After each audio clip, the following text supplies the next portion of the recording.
Inti halal bihalal adalah mengikhlaskan dan menghalalkan segala permasalahan atau perselisihan yang pernah ada di antara sesama.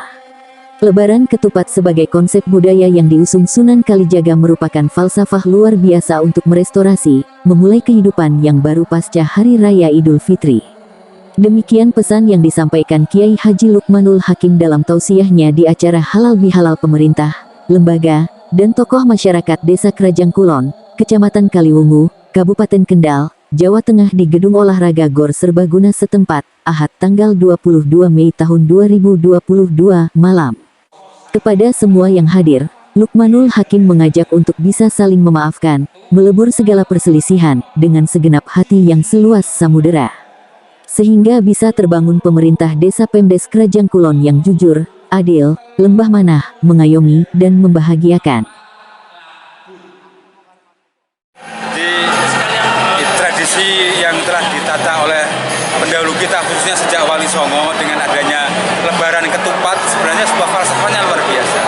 Bagaimana secara kolektif masyarakat Jawa bisa menyadari dengan hati yang seluas samudera karena merasa salah, ngaku lepat. Lalu dia mulai menata kembali, merestorasi kehidupannya secara personal ataupun secara kolektif, lebih-lebih dalam sebuah aparat desa. Menjadi pemerintah yang bisa jujur, adil, lembah manah, mengayomi dan membahagiakan, ngayem ke lingkungannya. Itu mestinya yang harus kita tata kembali. Karena suasana Lebaran ketupat, suasana Lebaran Idul Fitri itu seakan-akan melahirkan satu kehidupan baru.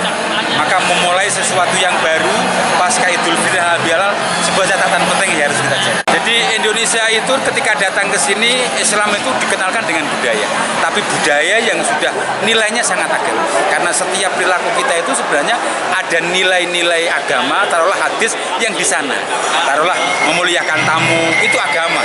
Syariat, bukan hanya budaya. Ramah terhadap orang lain, itu bukan budaya. Itu syariat. Tetapi dikemas dalam sebuah konsep budaya. Itu istimewanya Indonesia. Islam yang ada di Nusantara. Dalam suasana penuh kebahagiaan ini, Camat Kaliwungu Nung Tubeno mencatat dan menyentil sejumlah pekerjaan rumah atau PR, yang perlu penanganan dan penuntasan segera. Dua PR yang menonjol di wilayah Desa Krajang Kulon, adalah persoalan pesta petasan yang seolah-olah masih dijadikan tradisi oleh sebagian warga di akhir Ramadan. Tak kalah penting, kurangnya personel Badan Permusyawaratan Desa BPD yang perlu segera diisi. Selama ini, menurut Nung Tubeno, pesta petasan yang biasa dilakukan anak-anak muda di jalanan seputar Masjid Besar Al-Mutakin, di malam-malam akhir Ramadan, sangat mengusik ketenteraman dan keselamatan masyarakat Kaliwungu yang lekat sebagai kota santri. Momentumnya kan halal bihalal, jadi kita saling mengakui kekurangan-kekurangan, dan dalam kegiatan pemerintahan itu memang itu masih merupakan PR yang artinya dari kekurangan itu bisa kita tutupi, kita sempurnakan setelah momentum halal bihalal ini, sehingga paling tidak ada perubahan yang semula mungkin belum tertangani menjadi bisa tertangani, dan itu bagian dari pelayanan kepada masyarakat. Ya, itu perlu kolaborasi lah intinya antara komponen masyarakat dengan jajaran pemerintah kecamatan, Forkompinjam dengan pemerintah desa. Termasuk di dalamnya di pemerintah desa itu kan ada unsur-unsur komponen masyarakat yang itu harus kita libatkan. Karena kalau kita amati kan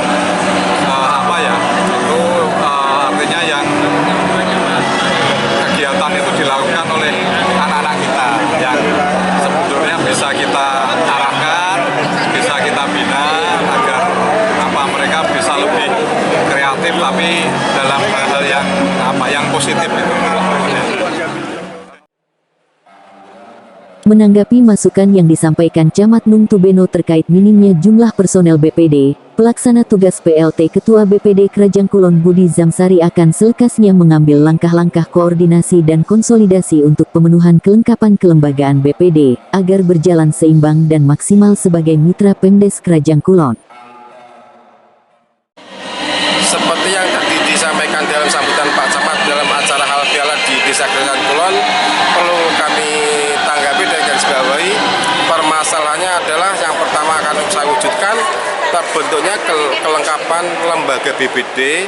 Setelah ada pergantian persyaratan, ada pergantian alat waktu, langkah-langkah berikutnya terus akan wujudkan dan akan saya lengkapi supaya kepengurusan BBD berjalan secara seimbang, secara maksimal sebagai mitra pemerintah desa, sehingga nanti berjalannya waktu organisasi BBD biar eksis. Misalkan ada suatu masalah, misalkan ada suatu kendala, jadi kita putuskan bersama sesuai dengan kelengkapan anggota BBD secara komplit. Jadi tidak ada catatan dalam organisasi memutuskan suatu permasalahan yang ada di dalam lembaga desa maupun lembaga BBD sendiri. Kepala Desa Kades Krajang Kulon Abdul Latif mengapresiasi positif dan berterima kasih atas semua masukan. Bersama perangkatnya, dia berjanji akan membangun Desa Krajang Kulon yang lebih baik lagi. Dipungkasi dengan ramah tamah dan jamuan makan bersama, halal bihalal juga dihadiri Babinsa Akadi, Babin Kamtipmas Ruti, Ketua RT dan RW, Ketua dan anggota Lembaga Ketahanan Masyarakat Desa LPMD, Ketua dan anggota Tim Penggerak Pembinaan Ketahanan Keluarga TPPKK, tokoh masyarakat Thomas dan tokoh agama Toga, Ketua Karang Taruna, anggota Hansip atau Linmas, serta koordinator dan anggota Badan Keswadayaan Masyarakat BKM Anugerah Desa Krajang Kulon.